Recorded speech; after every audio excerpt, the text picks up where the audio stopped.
And I can always like instantly spot a Pixel Watch, not because it's something I've worked on, but because the look is so distinctive. Even among like traditional watches too, like I can always spot our products, which I think is something that we go for, something that makes you feel unique and interesting. Welcome to the Made by Google podcast, where we meet the people who work on the Google products you love. Here's your host, Rashid Finj. It is so great to finally see you. That's right, the Made by Google podcast is now a video podcast. So if you're just listening to us right now, head over to Google's YouTube channel if you also want to watch us. It's the biggest upgrade we've done so far.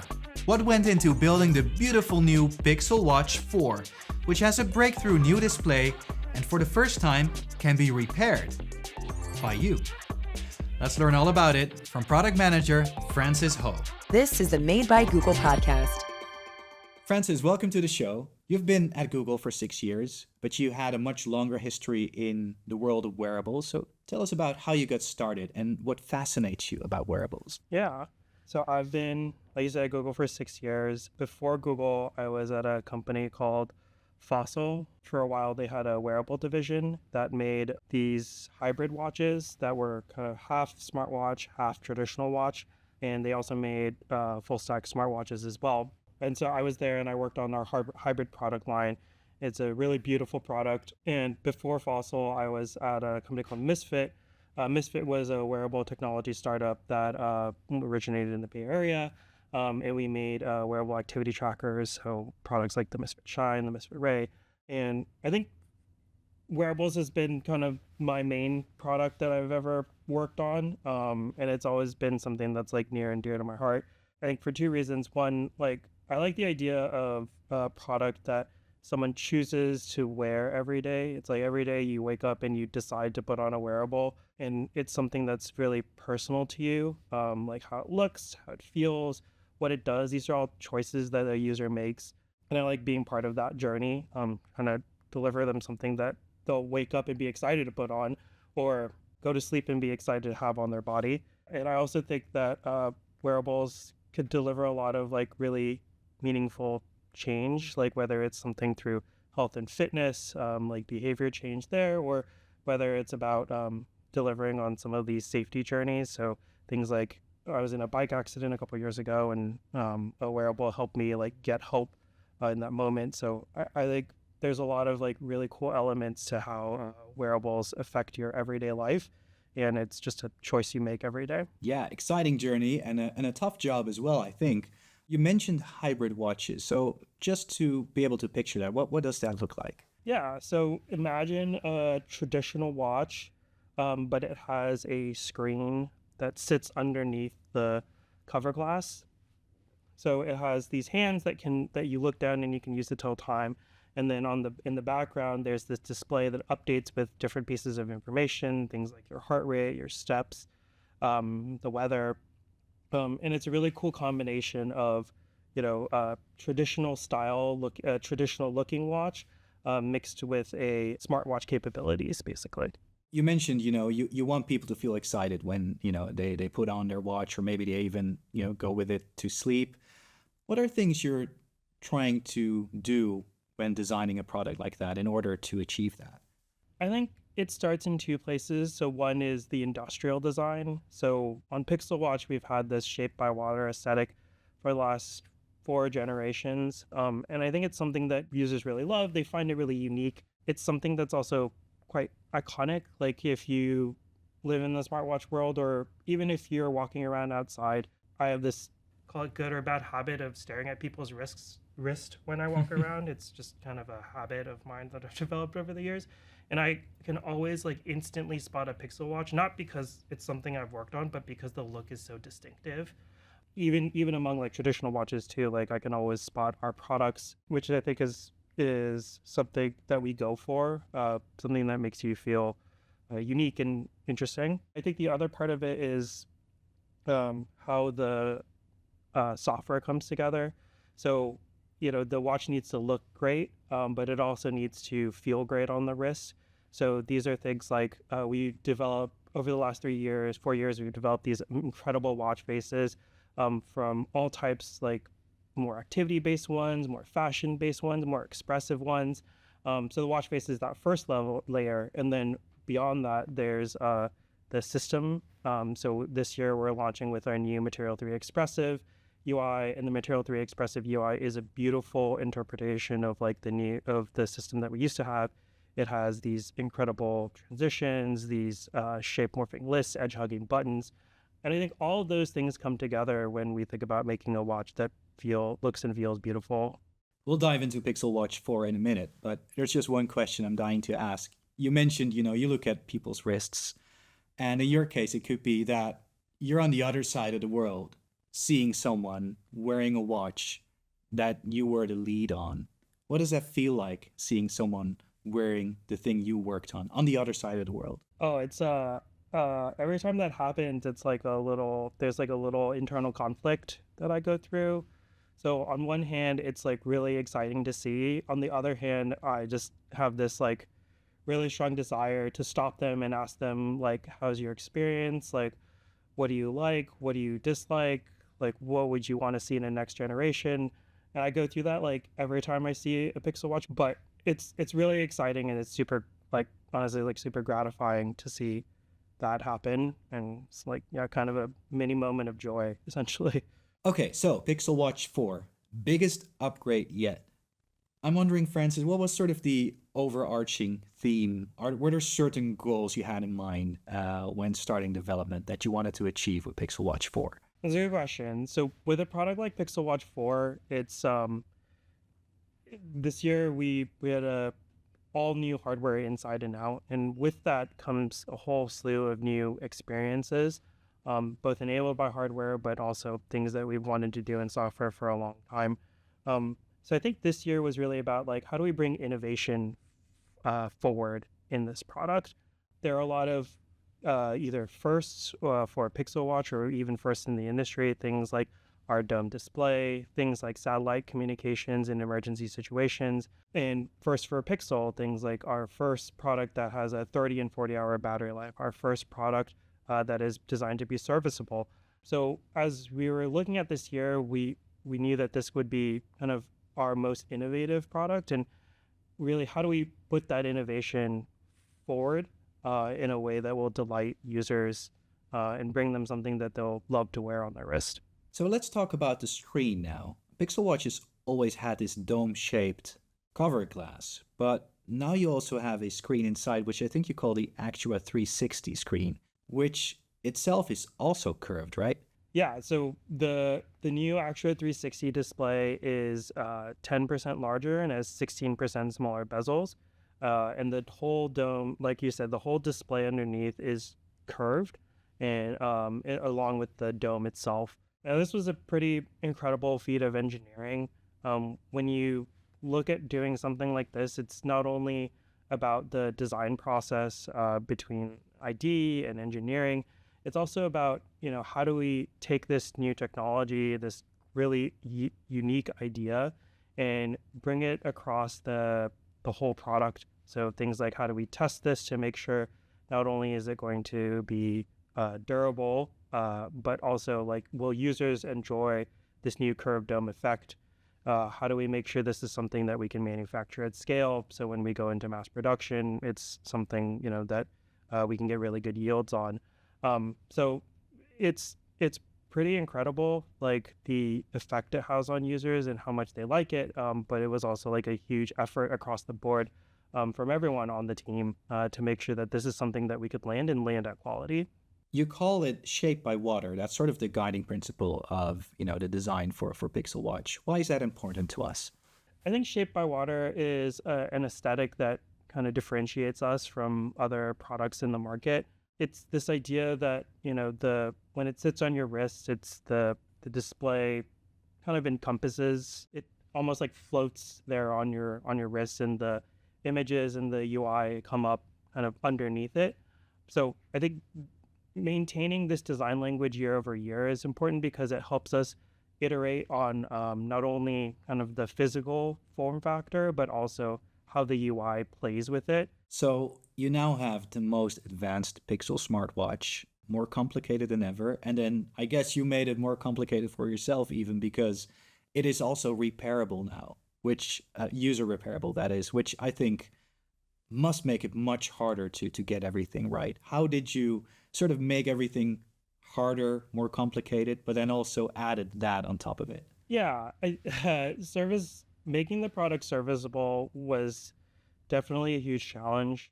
It's one of those things where it requires us to rethink basically the entire design in order to achieve serviceability. It's not something we can add to like an existing product. It was a grounds up re-architecture essentially. It when you think about a product, when we build it to be assembled and sealed and kind of shipped out there. When you think about a serviceable product, you're designing it not only to be assembled, but also to be disassembled. And that took a lot of work. Everything from, how are we going to put this together? What should we use to bind what should we use to assemble the watch? Is it things like screws? Should we use glue? Not only that, but when you disassemble the watch, like what does it look like? We want it to be a delightful user experience, but also like a really easy user experience. So we don't want them dealing with like a lot of loose wires or components that could easily slip out. So building a product for serviceable first was a huge challenge just from the beginning to the end. And maybe that also provided the opportunity of creating all sorts of upgrades and improvements to deliver, from what I understand, the best battery life of any Pixel watch so far. So what is that battery life and how did you achieve it? I guess it's more than just putting in a larger battery. Yeah, I think a larger battery is a combination, or better battery life is a combination of a number of different factors. So on the Pixel Watch, or on the small Pixel Watch, where we have 30 hours of battery life, and on the large Pixel Watch, we have 40 hours of battery life. This is a 25% or more increase from our previous generations. And yeah, you're right. Basically, increasing battery life isn't just a matter of putting a larger battery in or a different type of battery in. It's also a factor of like picking the right components that have really low power draw and optimizing experiences so they don't stay on all the time, and making sure that we are kind of keeping the device in a low power state for as long as we can. I think the other thing that helped us a lot in this generation is this new microprocessor. It's significantly faster at a much lower overall current. So that helped us quite a bit in terms of getting to that 30-hour battery life. Now, of course, we need to charge that battery once in a while, and there is a brand new way of doing it on Pixel Watch 4. I know there are a lot of people watching rumors. They kind of got confused without, actually knowing how it works. So maybe you can explain to everyone the new brilliant charging system on Pixel 4. How does it work? Yeah, so we have a new side charging system. So the way it works is that you take your watch and we have a new dock essentially, and the watch just sits in the dock sideways. And when you place the device in the dock, the whole screen orients sideways, and a new charging watch face comes up. So it's really cool. It shows you the time. It can show you an alarm, and it shows you kind of your progress, but it also can show you how much time left until your battery is full. So we designed this charger to be a really great place for the watch to rest, whether it's like a quick nap, like you're getting a 15 minutes or 30 minutes of charge, or whether it's something longer like an overnight charge.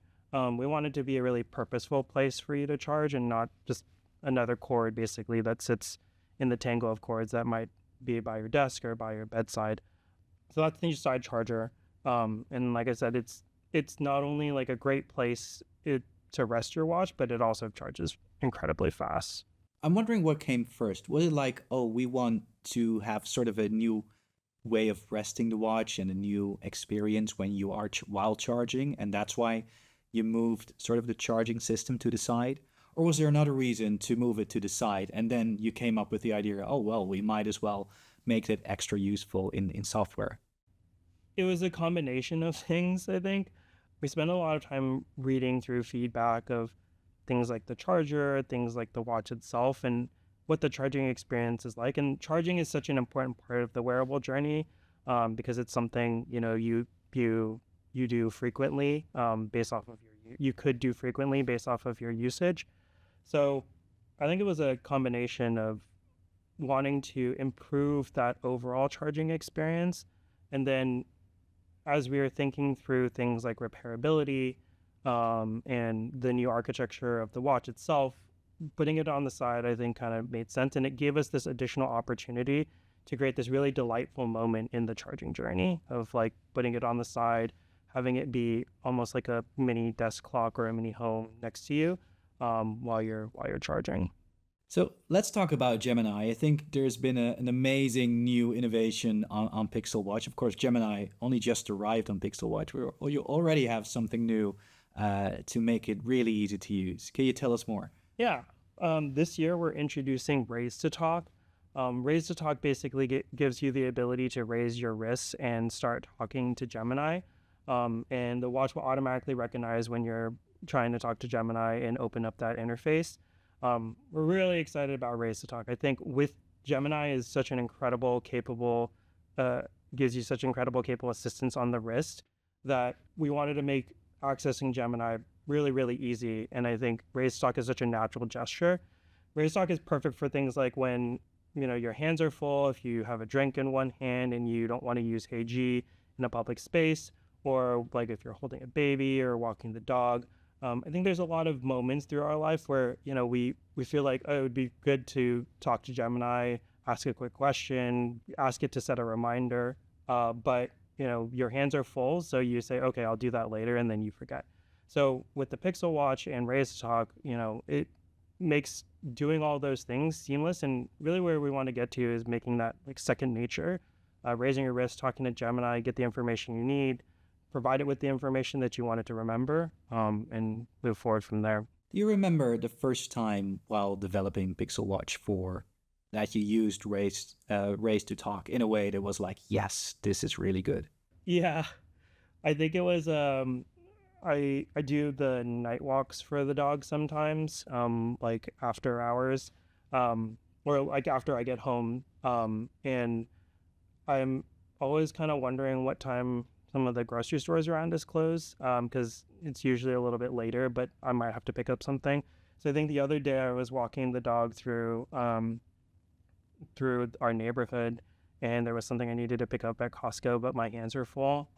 But there was like people around me, so I didn't want to say like raise my wrist and say, hey Google. So I just raised my wrist and asked really quickly like, what time does Costco close? And it gave me the time. Costco was closed, so that didn't help. At least you didn't go there for nothing, right? It saved me a trip. It also saved me from pulling out my phone or getting distracted while I was walking the dog.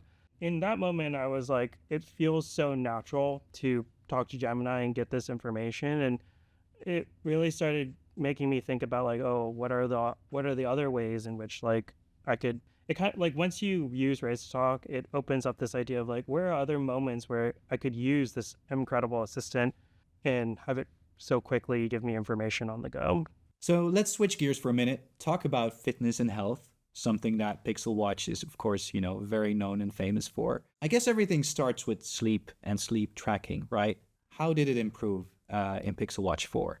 So this year we have an 18% improvement in our ability to track sleep cycles, as well as improvements in our ability to track REM, light, and deep sleep. And all of these are super important as we think about how we give you information about your readiness and recovery. For us, we always think about how we can give users information in the morning so they can plan their day. And during their day, how do we help them track their exercise and execute? And then finally, at the end of the day, how do we help them understand how their activity and their plan, like were they able to stick to their plan? Did they overtrain? Did they undertrain? As part of kind of that reflection journey.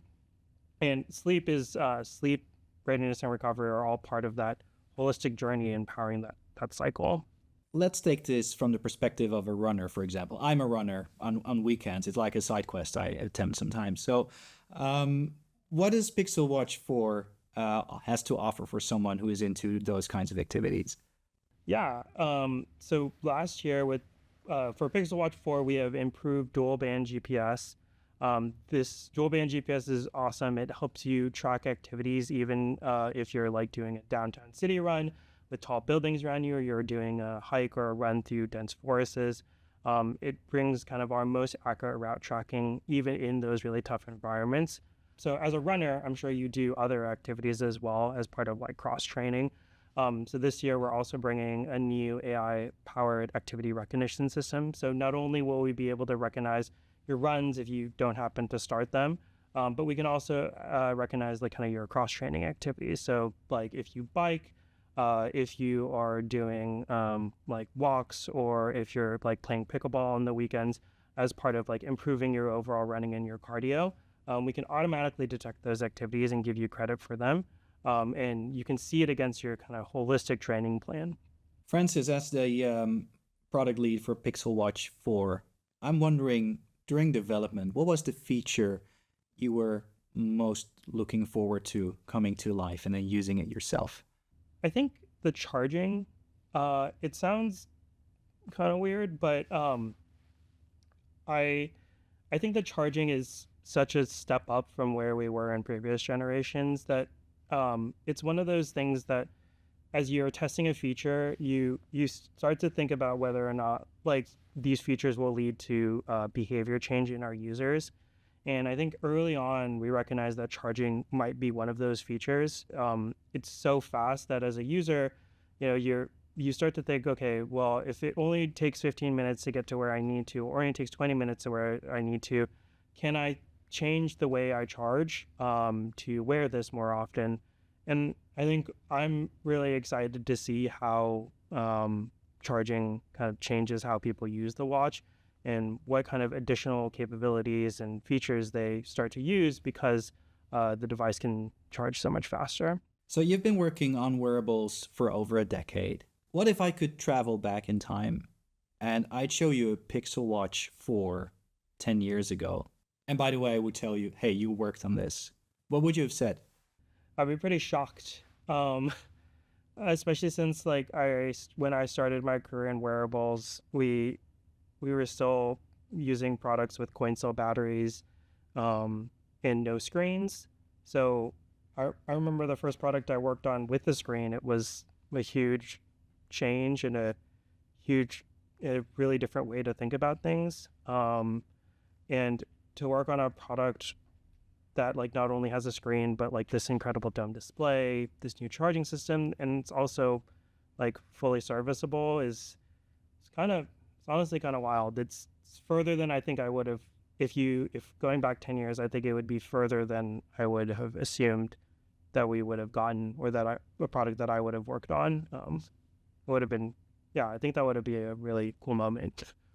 Francis, this season we're bringing in questions from our Pixel superfan community, and they got a question for you as well from Arun, and he asks, what does the inside of Pixel Watch look like? And I guess it makes sense, the question, definitely now with the serviceability. I guess it matters more maybe than in the past what it looks like on the inside.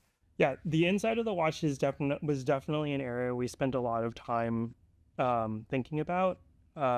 Like you mentioned, when you're designing a product that will be taken apart and be seen by people, not just technicians, but potentially end users as well, there's a lot more thought and consideration that goes into that.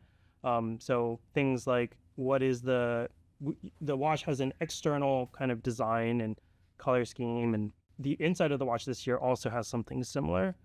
So that when you take apart a watch, it all feels intentional and harmonious. And then there are ways in which we kind of indicate to users like, hey, this is an area where you need to take some action or where you don't, and we use that in our repairability guide, serviceability guide as well. I think the short answer is that the inside of the watch is beautiful, and that was something that we intentionally did because we believed that that users would see, and that would be something that we wanted to be a good journey for them. So beautiful inside and out. I guess that sums up Pixel Watch 4 pretty well. Francis, thank you so much for coming to the Made by Google podcast. Hope to see you next year when there is another update. Yeah, it's good seeing you. Thank you for listening to the Made by Google podcast. Don't miss out on new episodes. Subscribe now wherever you get your podcasts to be the first to listen.